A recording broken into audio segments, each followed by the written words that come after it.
Another day, another vlog.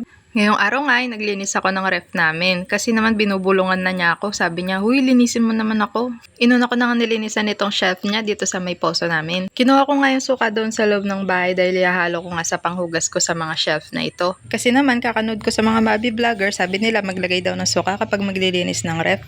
Para daw malis yung mga lansa sa ref. Kaya naman pati yung lalagyan ng uling na nilalagay namin sa ref, nilagyan ko na rin ng suka. So ayan, mabilis ang hugas nga dahil natutulog pa yung bunso ko dyan. Kasi naman narinig lang yung andar ng motor ni papa niya, nagising na. Kaya sumama na kami nang bibili siya ng ulam. Tapos nang umalis na nga si ate at papa niya, yung umiga ulit kami at ayun, nakatulog nga siya.